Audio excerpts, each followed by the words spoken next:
Bom dia, meu nome é Juliana e o nosso trabalho vai falar sobre a região Sudeste.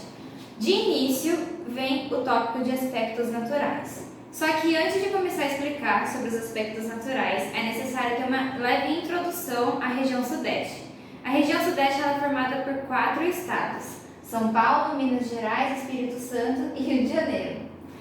Nessas regiões, o IDH ele é considerado elevado e elas também são consideradas as regiões mais povoadas do Brasil pelo número de habitantes. Como primeiro aspecto natural, temos o clima. O clima da região Sudeste ele é considerado tropical por ter verões chuvosos e invernos secos. Porém, o predominante por conta da altitude é o tropical de altitude, que ele vai ser presente nas regiões de mares e morros. Como segundo tópico dos aspectos naturais da região Sudeste, temos o relevo. O relevo da região Sudeste ele é bem variado e ele é formado por planícies costeiras e formações de baixadas. As formações de baixadas é onde localiza-se praias, lagos e restingas. Como outra característica do relevo, também são presentes as serras, e de exemplo, tem a Serra da Mantiqueira e a Serra da Canastra, que são formadas por formações cristalinas, planaltos e escarpas. Também é presente o Planalto Meridional, que ele é formado por rochas resistentes e ele é constituído de sedimentos ou restos vulcânicos. E entre as elevações leste e sudeste é presente também a depressão periférica. No terceiro tópico de aspectos naturais temos a vegetação, que ela é bem influenciada pelo clima. Então nós vamos ter florestas tropicais, matas ciliares e de galeria. E, como eu disse que é influenciado pelo clima, também vamos ter caatinga e cerrado, só que em uma menor proporção do que presente no Brasil. O último tópico dos aspectos naturais temos a hidrografia. A hidrografia da região Sudeste, ela tem o predomínio de bacias por conta de ser uma região de planaltos. E, falando das bacias, temos a do Paraná, que tem um destaque importante por ter o encontro de 2 rios e uso da bacia para a usina hidrelétrica. A bacia do Rio São Francisco, que é um rio muito importante para o Brasil, que foi até considerado como o Nilo brasileiro, e a do Leste. Como eu falei de usina hidrelétrica, a gente também puxa para falar sobre o grande número de usinas hidrelétricas que são presentes nessas bacias. E como exemplo, temos a de Urubupungá, São Simão e Três Marias. Vou falar um pouco sobre os aspectos humanos da região Sudeste. A região Sudeste tem a população de 80.364.410 habitantes. É uma região muito povoada, ela tem 87,40 habitantes por quilômetro quadrado. Se comparado ao resto do Brasil, isso é um número muito alto.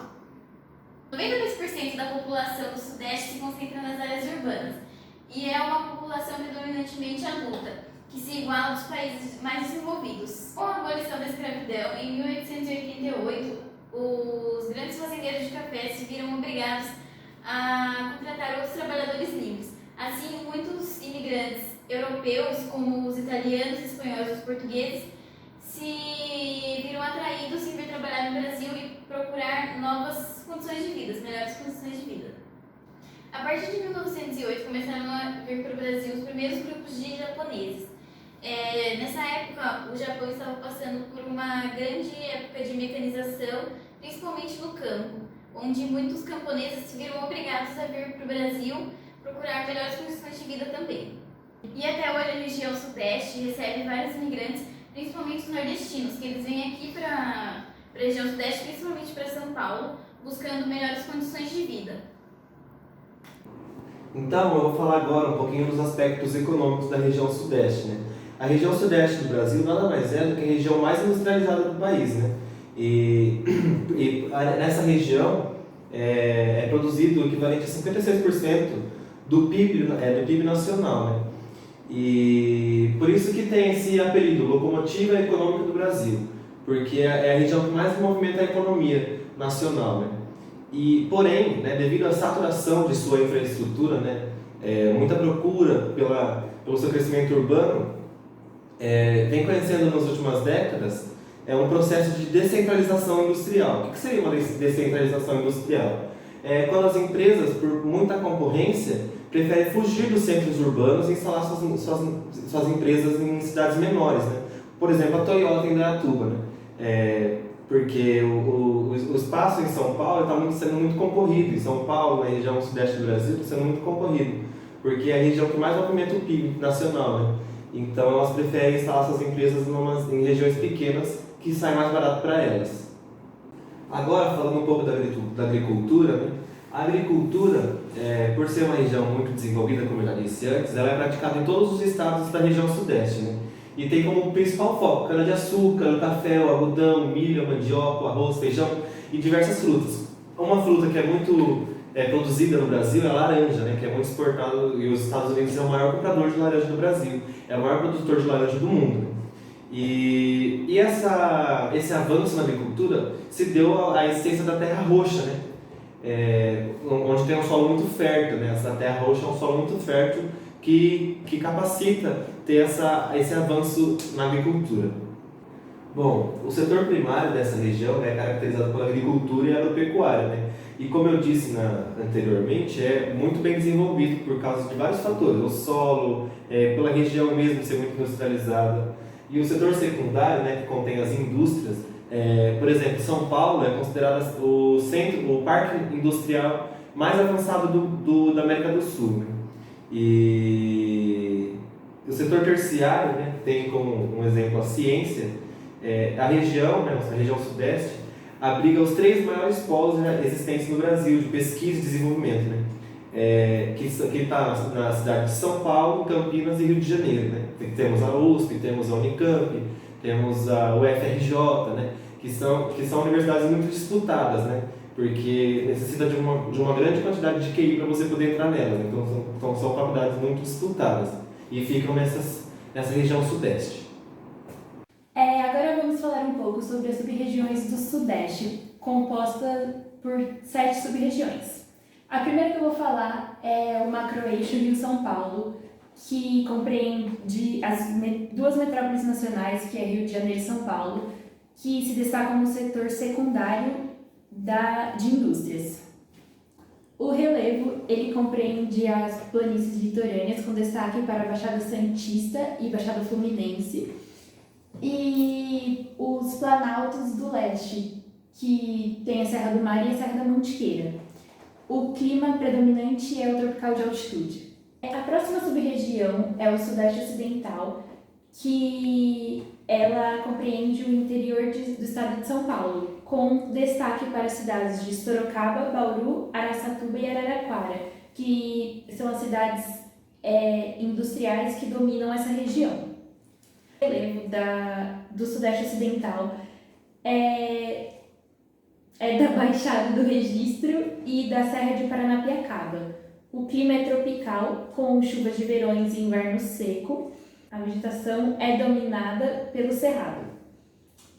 Destaque para os rios Grande, Paraná e o Tietê, que corta o estado de São Paulo. O êxodo rural é constante nessa região, onde as pessoas passam a migrar do campo para a cidade. O destaque econômico é a produção de laranja, café e criação extensiva do gado. A próxima sub-região do Sudeste é o Planalto Sul Mineiro, uma região montanhosa dominada pela Serra da Mantiqueira. Possui um clima tropical de altitude, onde as temperaturas são mais baixas.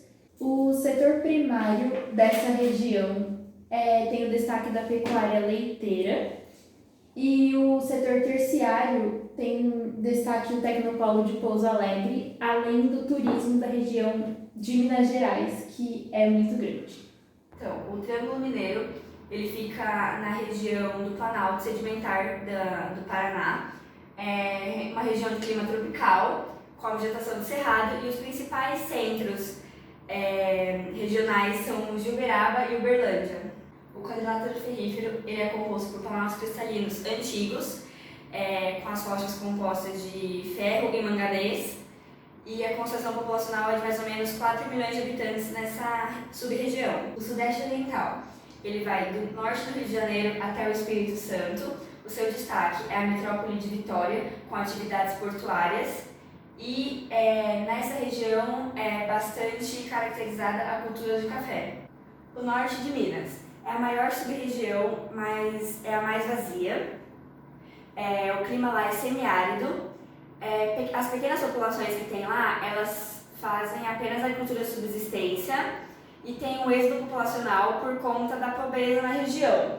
E as poucas atividades econômicas que tem são no Vale do Rio São Francisco. De inúmeros fatores como a altitude, a maritimidade e as massas de ar, a região sudeste apresenta uma grande diversidade de tipos climáticos. Os principais são, exceto, alternativa A, equatorial, chuvas intensas e temperaturas elevadas o ano todo. B, tropical, verão chuvoso e inverno seco com temperaturas elevadas. C, tropical de altitude, verão chuvoso e inverno seco com temperaturas brandas em função da altitude. D, semiárido, chuvas escassas e irregulares, temperaturas elevadas o ano todo. E, subtropical, chuvas pouco intensas o ano todo com baixas temperaturas no inverno. A alternativa correta dessa questão é a alternativa A, equatorial, chuvas intensas e temperaturas elevadas o ano todo, pois o clima predominante do sudeste é o tropical de altitude, semiárido e subtropical. Então eu trouxe aqui um exercício, né, que é muito característico da região sudeste, né? O sudeste é a região mais populosa do Brasil, né, e tem tudo isso aqui de habitante. E também a mais povoada, tendo 87,5 habitantes por quilômetro quadrado. Essa concentração populacional necessita de maiores investimentos em alguns setores públicos. No entanto, esses investimentos não ocorrem de forma eficaz, o que gera uma série de problemas nos centros urbanos. Sítios. Então, o que a gente pode trazer aqui, né, é que notícias como desemprego, violência de trânsito, violência doméstica, subemprego, hospital superlotado, né, moradia, drogas, desigualdade social, tornou uma rotina na região sudeste, né? E não só nessa região, como em todo o território nacional, mas se concentra muito mais nessa região, porque é a região que muito mais tem habitante, então muito mais necessita de dinheiro, né? E muito mais necessita de investimentos, o que o próprio exercício fala que não é eficaz, o que causa essa série de problemas.